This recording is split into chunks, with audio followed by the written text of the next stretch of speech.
मैं समुच्चय की पहली प्रश्नावली 1.1 का पहला क्वेश्चन आपको समझा रहा हूँ, ध्यान से समझिएगा।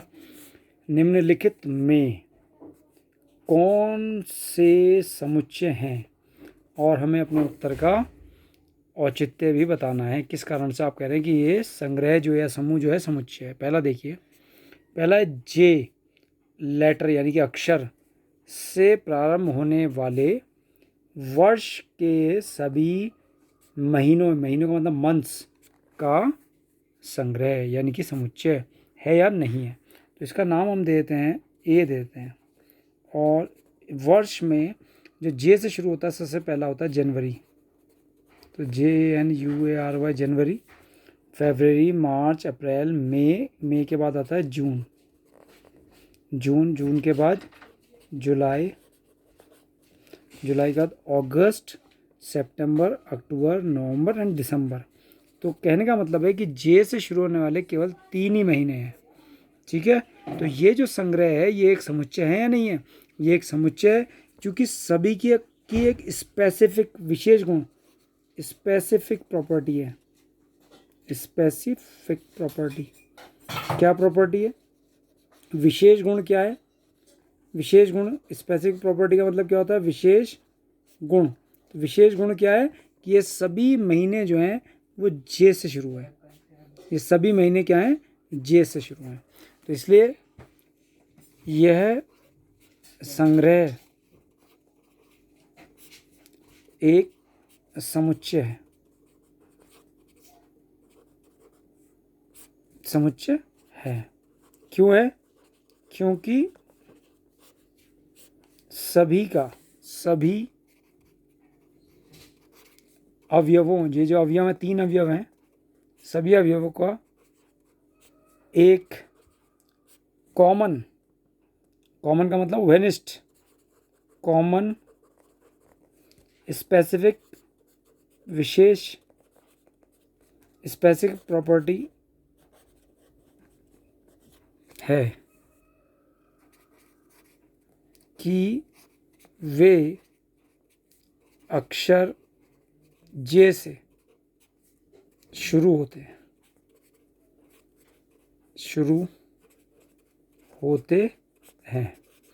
ठीक है, तो सबकी एक कॉमन प्रॉपर्टी है, वो सभी किससे शुरू हो रहे हैं? जे से।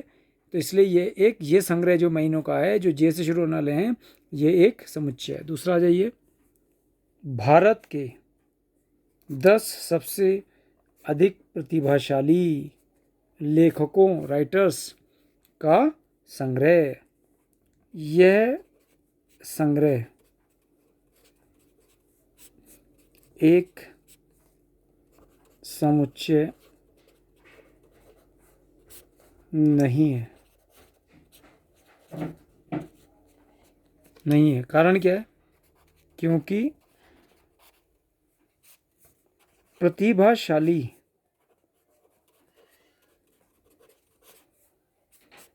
लेखक होने का कोई विशेष गुण मापने का पैमाना नहीं है। कहने का मतलब है, जैसे कि प्रेमचंद है, एक लेखक है, तो उसने बहुत सारी किताबें लिखी, लेकिन सारी ही किताबें हिट नहीं हुई। यानी कि सारी किताबें ही, हम ये नहीं कहेंगे कि सारी किताबें उसकी हिट हो गई। तो इसलिए इसका कोई प्रतिभाशाली लेखक होने का कोई विशेष गुण जो है मापने का कोई पैमाना नहीं है। इसलिए यह संग्रह क्या नहीं है? एक समुच्चय नहीं है। थर्ड पार्ट देखिए, विश्व के सर्वश्रेष्ठ 11 बल्लेबाजों का संग्रह। तो आपने देखा था कि किसी ज़माने में जो सचिन था वो नंबर 1 बल्लेबाज था। आज उसका कहीं कोई नाम नहीं है, मतलब वो किसी नंबर में नहीं आता है।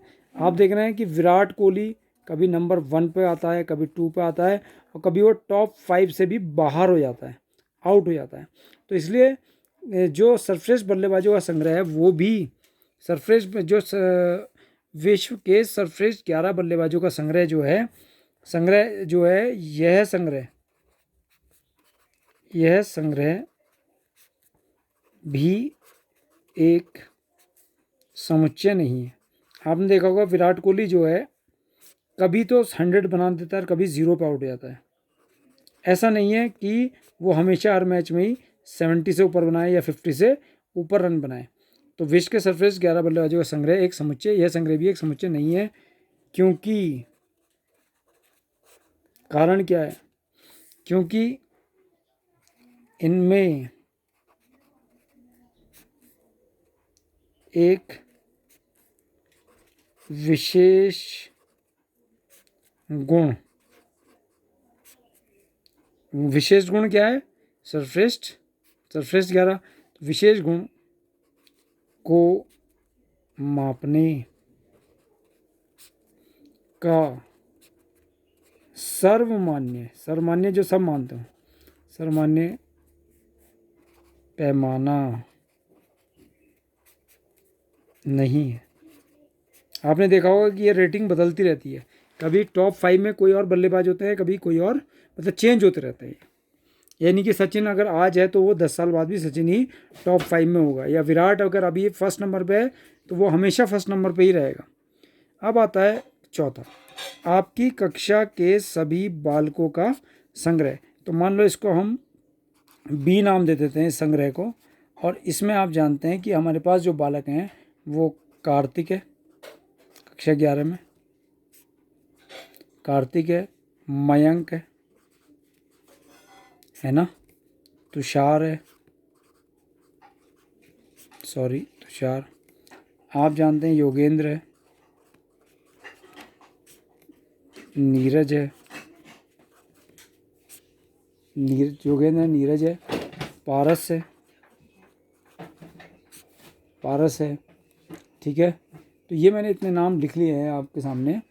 तो ये सभी, ये जो संग्रह है ये क्या है? एक समुच्चय। यह संग्रह एक समुच्चय है। यह संग्रह एक समुच्चय है। कारण क्या है? क्योंकि कारण क्या है? ध्यान से देखेंगे, कारण समझेंगे। क्योंकि सभी छात्र या सभी छात्र कक्षा 11, इनका विशेष गुण क्या है? सभी छात्र कक्षा 11 के छात्र हैं। इनका गुण क्या है? इनकी स्पेसिफिक प्रॉपर्टी क्या है? कि ये सभी छात्र जो है वो कक्षा 11 के क्या है?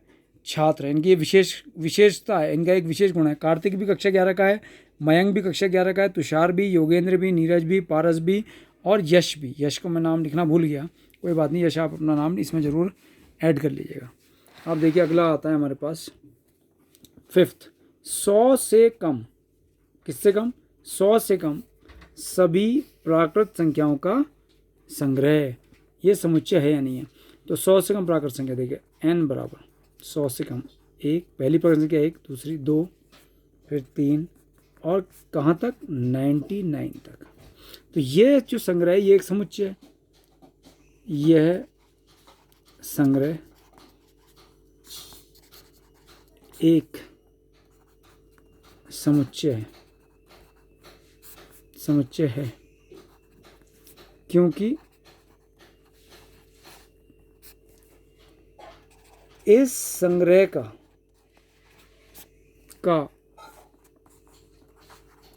प्रत्येक अवयव, इस संग्रह का जो प्रत्येक अवयव है, एवरी एलिमेंट, यानी चाहे 1 हो 100 से कम एक प्राकृत संख्या है। अवयव 100 से कम एक प्राकृतिक संख्या है। यानी कि इनका विशेष गुण क्या है? कि सभी 100 से कम एक प्राकृत संख्या है। 1 भी 100 से कम है, 2 भी 100 से कम है, 3 भी 100 से कम है, 4 भी 100 से कम प्राकृत संख्या है, 5 भी 100 से कम प्राकृत संख्या है, और 99 भी 100 से कम एक प्राकृतिक संख्या है। यानी कि इनका स्पेसिफिक गुण क्या है, इनका विशेष गुण क्या है, ये सभी 100 से कम एक प्राकृतिक संख्या है। कौन? 1 हो, चाहे 2 हो, चाहे 3 हो। नेक्स्ट में आते हैं 6th में, लेखक प्रेमचंद द्वारा लिखित उपन्यासों का संग्रह। तो इस संग्रह को हमने नाम मान लो सी दे दिया। और लेखक प्रेमचंद ने कौन से उपन्यास लिखे? गोदान लिखा, लिखे तो बहुत सारे। पूस की रात लिखा, पूस की रात। बड़े घर की बेटी लिखा, बड़े घर की बेटी लिखा। पूस की रात, गोदान लिखा। पूस का पंच परमेश्वर लिखा, पंच परमेश्वर को लिखा, पंच परमेश्वर। तो ये जो है जो इसने प्रेमचंद द्वारा लिखित उपन्यास हैं, इसका संग्रह भी, यह संग्रह भी एक समुच्चय है। क्यों है समुच्चय? कारण क्या है? क्योंकि इसका एक विशेष गुण है कि गोदान भी प्रेमचंद द्वारा लिखा हुआ है, पूस की रात भी प्रेमचंद द्वारा लिखा हुआ है, बड़े घर की बेटी भी प्रेमचंद द्वारा लिखा गया है, और पंच परमेश्वर भी प्रेमचंद द्वारा लिखा गया है। क्योंकि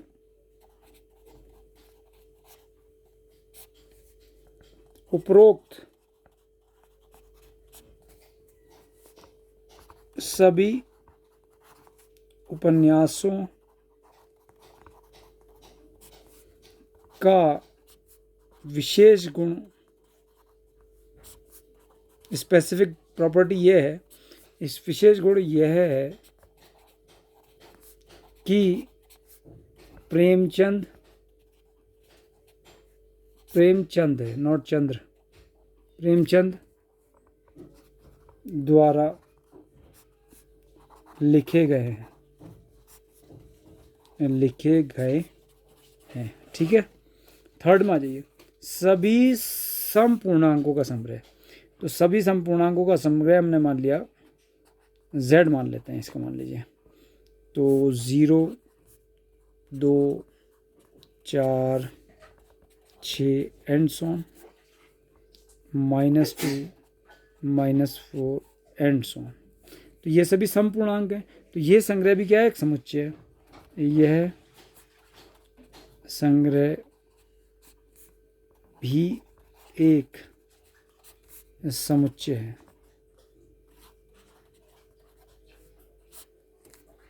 क्योंकि उपरोक्त सभी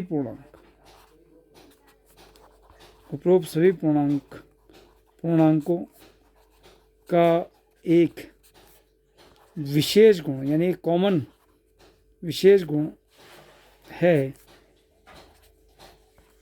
कि वे सभी समपूर्णांक हैं। कैसे पूर्णांक हैं? समपूर्णांक है। क्लियर?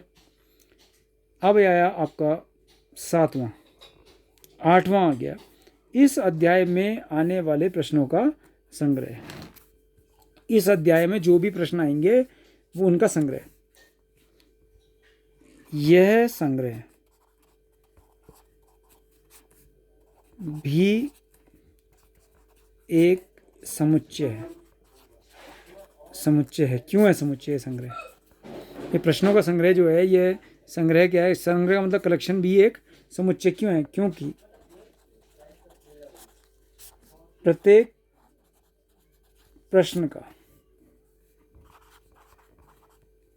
का एक विशेष गुण है।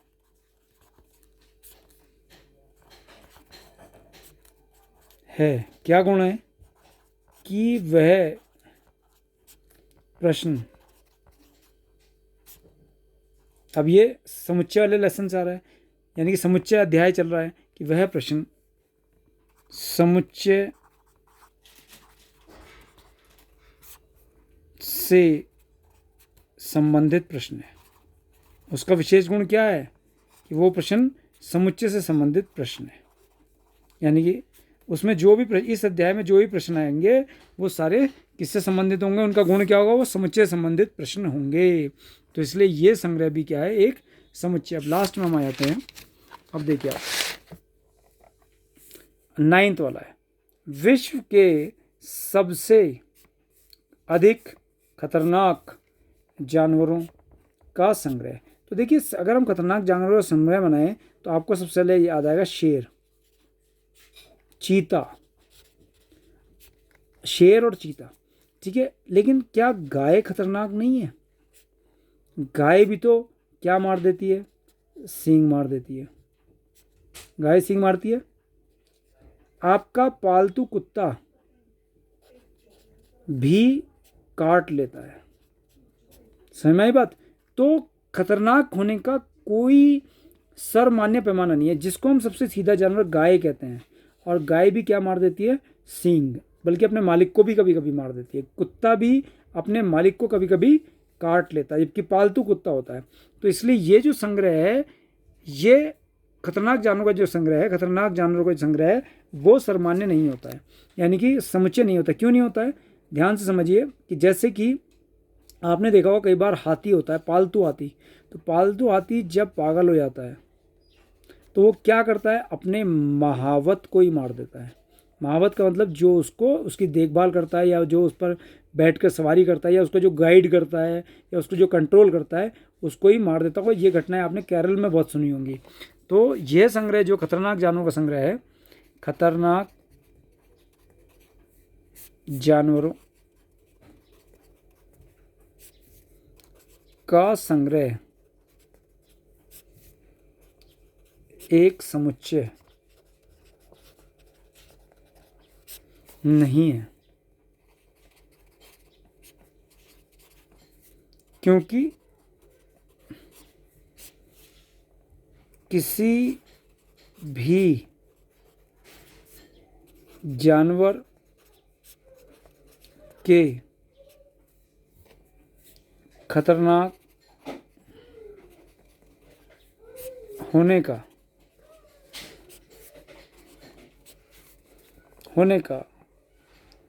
यानी कि इस विशेष गुण होने का सर्वमान्य पैमाना, कि कैसे आप मापेंगे कौन खतरनाक है कौन नहीं, पैमाना नहीं है। यानी कि इस विशेष गुण, जो उनका विशेष गुण क्या है, विशेष गुण क्या है, खतरनाक होना। खतरनाक होना, तो इसको नापने का कोई पैमाना नहीं, क्योंकि कोई भी जो सबसे सीधा जानवर है वो भी कभी भी खतरनाक हो सकता है, गाय भी, ठीक है, वो भी हमें मार सकती है। इसलिए ये जो संग्रह है ये भी एक क्या नहीं है, समुच्चय नहीं है।